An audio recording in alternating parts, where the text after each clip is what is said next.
It seems like your caucus is just giving up on the idea of changing what's wrong with public schools, where most people send their kids, because you can't do it because of whatever factors. So we might as well just keep expanding. The problem is they apply a one-size-fits-all standard, and as we're now finding out, that doesn't work for all students. And see, that's the problem.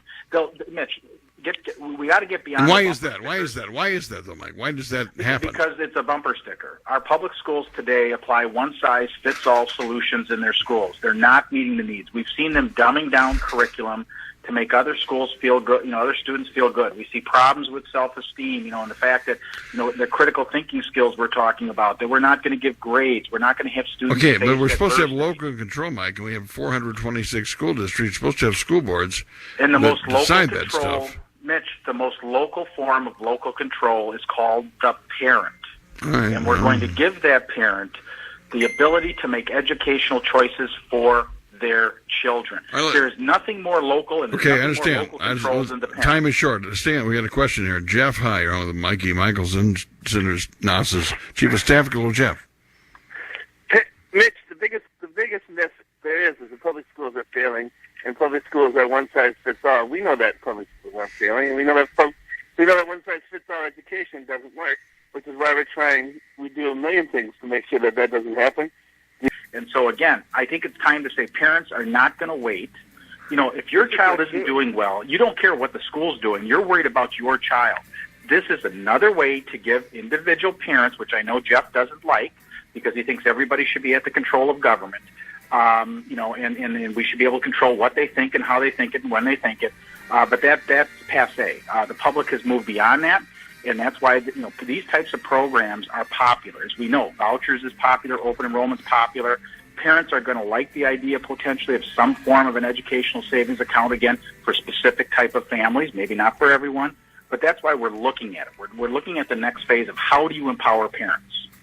Mike says, let the parents hire the tutor. Versus, you're saying, let us hire the tutors. So, isn't it the parents in control versus you? Isn't that what we're talking about here? The parents are in control now. If a kid needs extra help, the parent will talk to the teacher. A good parent will talk to a good teacher and get that extra help. We have a report that shows that some high schools, there are significant numbers of students who are in our university system that just came from a high school that said they were college ready, and these students are now in remedial education because of failing somewhere in the system to get that student ready. That impacts that student. So let's not pretend that everything is hunky-dory and that more money solves the problem. Let me tell you something, Mitch. What Jeff Simpson is saying, unless it's under the control of the school boards and the teachers' unions, it's bad and we can't allow it. Why does he hate parents that much? Jeff, what is your answer to Mike's point about the 40% of the students who are in remedial math in college? Well, first I need more information on that. I saw a little bit of that party. But, the biggest thing is because schools aren't being funded. The inner city schools, the high poverty schools, and poverty goes up every year under Republican control, the high poverty schools are having a hard time reaching their students because they don't have any support. We can get that extra help in the schools if the schools are properly funded. Jeff, just hold that thought. Mike, if you're spending $12,000 a pupil and they're living in Mequon or, someplace that's well funded and has a lot of money, isn't that money kind of just wasted? Don't they? I don't get it.